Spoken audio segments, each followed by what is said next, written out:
Hello everyone. Today describe National Party.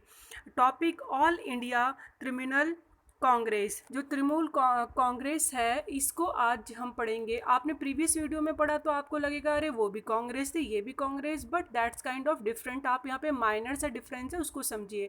Congress का मतलब होता है कि मीनिंग एक ग्रुप और यूनियन होता है, तो उसको उस वर्ड को बहुत सारी पार्टीज़ यूज़ करती हैं। अदर कंट्रीज़ में भी इस वर्ड को यूज़ किया जाता है, तो कोई भी कर सकता है। तो बहुत सारी पार्टीज़ हैं जो यूज़ करती हैं। नेशनल जो पार्टीज़ हैं उनकी वैल्यू ज़्यादा है, लेकिन आपने देखा वो मेजर पार्टी थी बीजेपी और कांग्रेस पार्टी। लेकिन जो ये रीजनल पार्टी होती हैं, जो अदर नेशनल पार्टी हैं, इनकी भी उतनी वैल्यू होती है। कैसे? क्योंकि जब कॉलिजन होता है या एक ये मिलीजुली सरकार बनाते हैं, अलाइंस बनाते हैं, तो उस टाइम पे बहुत वैल्यू होती है। क्योंकि जब किसी को सपोर्ट की ज़रूरत होती है तो वहाँ पे ऐसी छोटी जो रीजनल पार्टी होती हैं वो मेजर पार्टी को सपोर्ट करके सरकार बनाती हैं।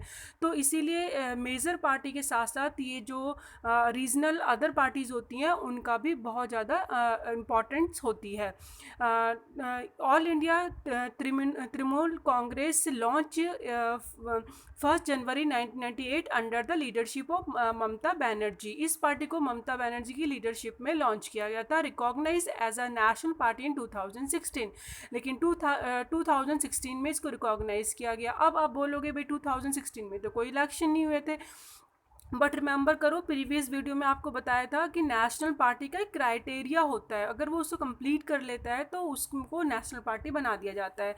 या तो फिर वो लोकसभा के इलेक्शन में 6% उसको वोट मिले हों, या फिर उसको स्टेट असेंबली इलेक्शन में 4% वोट मिले हों। तो जब असेंबली के इलेक्शन हुए थे स्टेट असेंबली के, तो उसमें इसने 6% वोट इसने अचीव करे, और इसके बिहाफ पे इसको नेशनल पार्टी 2016 में बना दिया गया, रिकॉग्नाइज कर दिया गया।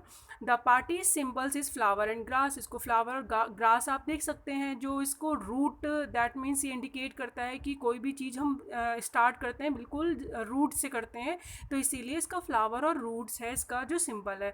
Committed the secularism and federalism. ये कमिटेड करता है सेकुलरिज्म को। सेकुलरिज्म मीन्स होता है जब सभी धर्मों को इक्वल वैल्यू दी जाती है, और फेडरलिज्म मीन्स होता है जब सेंटर और स्टेट की इक्वल वैल्यू के बिहाफ पे वर्क करते हैं। कोई भी किसी के वर्क में इंटरफेयर नहीं करता। सेंटर के पास भी बहुत पावर होती है और वो अपने वर्क को सेपरेटली करता है, और सेंटर भी। तो इसमें एक वैल्यू होती है स्टेट की। तो ममता बनर्जी स्टार्टिंग से ही इस लेवल पे वर्क करती हैं कि स्टेट की भी उतनी वैल्यू होनी चाहिए, उतनी उसकी पावर होनी चाहिए, और इसी तरीके के इसीलिए वो फेडरलिज्म को ज़्यादा इम्पॉर्टेंट देती हैं, और ये पार्टी इसको कमिटेड करती है। Has been a power in West Bengal since 2011 में ये पावर में आई थी, and also has a presence in Arunachal प्रदेश।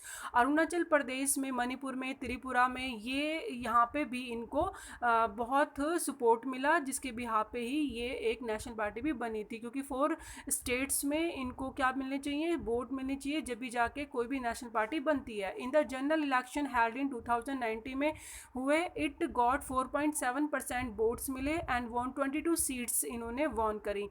तो जो जनरल इलेक्शन हुए थे 2019 के, उसके बिहाफ पे, making it the 4th largest party in the Lok Sabha की ये चौथी पार्टी पे आती है, और इसने इतनी सीट 2019 में वॉन करी थी। तो ये अभी आपके बुक्स के क्राइटेरिया से अलग है। किसी की बुक में अभी ये 2090 का इलेक्शन का जो वो पीरियड नहीं है, लेकिन आप अभी गूगल में सर्च करके और इसमें भी जो दिया है उसको समझ लीजिए, क्योंकि 2019 का लेटेस्ट है, और पुरानी बुकों में 2014 का दे रखा है।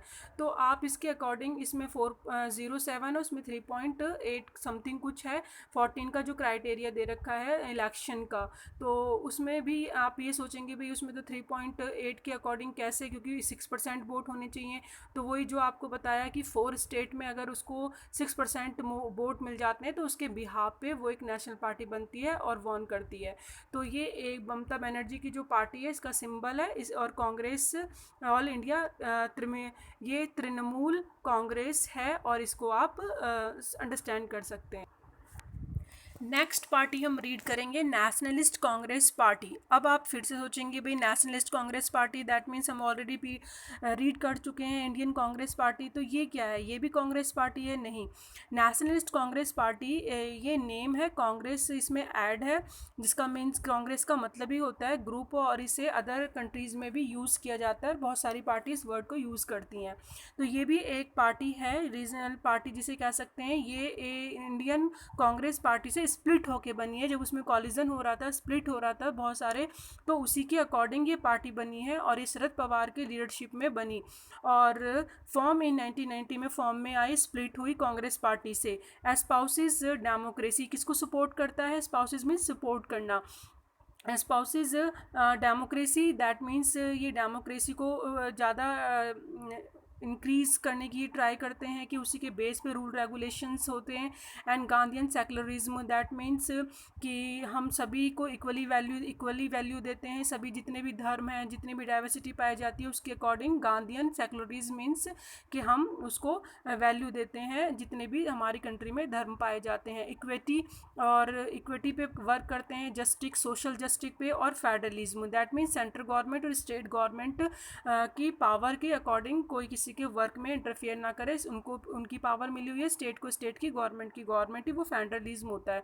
तो फेडरलिज्म, सोशल जस्टिस, इसकी ये जो है प्रोपेगेंडा है इस पार्टी के, और आइडियोलॉजी हैं कि कोई भी पार्टी जब वर्क करती है तो उसकी कोई ना कोई आइडियोलॉजी होती है, वो जिस पे अपने थीम बनाती है कि हमारी पार्टी इस पे वर्क करेगी। तो ये दैट्स काइंड ऑफ इसके पार्टी के थीम्स हैं।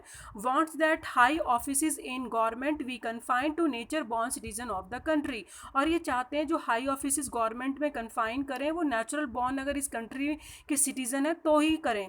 जैसे कि शरद पवार ने बोला था, जब सोनिया गांधी जो थी वो उन्होंने आवाज़ उठाई थी कि भाई वो अध्यक्ष नहीं बन सकती हैं क्योंकि वो दूसरी कंट्री में उनकी जन्म हुआ है, वो हमारी कंट्री की नहीं है, वो इटली की हैं। तो दैट काइंड ऑफ इन्होंने जब शरद पवार ने टॉपिक उठाया था तो उसी को कन्फाइन करते हुए शरद पवार इस पार्टी का इन्होंने प्रोपेगेंडा बनाया, यानी जो ये इन थीम लेके चलते हैं इनकी पार्टी के, भाई कोई भी हमारी कंट्री का जो सिटीज़न जिसका जन्म इस यहीं पे हुआ हो कंट्री के अंदर, वही किसी भी ऊपर के जो गवर्नमेंट हाई ऑफिसेज होते हैं वो कन्फाइन करेंगे, कोई बाहर का बॉर्न सिटीज़न नहीं कर सकता। तो इनकी कंट्री इस चीज़ को ज़्यादा वो करती है, क्योंकि इसी टॉपिक को लेके इनके स्प्लिट हुआ था, ये कांग्रेस पार्टी से अलग हुए थे Sharad Pawar. Major party in Maharashtra, ये जो मेजर पार्टी बनी थी महाराष्ट्र में बहुत मेजर पार्टी है, और has a significance presence in Meghalaya में भी, मणिपुर और असम में भी इनका इम्पॉर्टेंट वर्क है।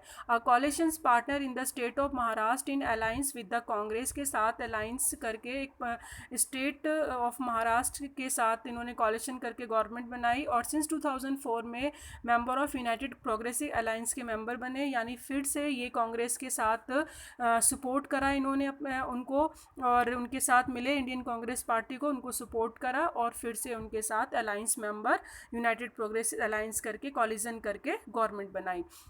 तो ये अभी हमने गवर्नमेंट्स टॉपिक्स जो थे मेजर पार्टी के बाद, कुछ ऐसी नेशनल पार्टीज़ पड़ी हैं जो उनकी इतनी मेजर वैल्यू तो नहीं होती है लेकिन फिर भी ये कॉलिजन में काम आती हैं, क्योंकि मिलीजुली सरकार के लिए जब मेजर पार्टी को सपोर्ट की ज़रूरत होती है तो ऐसी पार्टी सपोर्ट करके ही सरकार बनाने में हेल्प करती हैं, इसलिए इनकी इम्पॉर्टेंट होती है।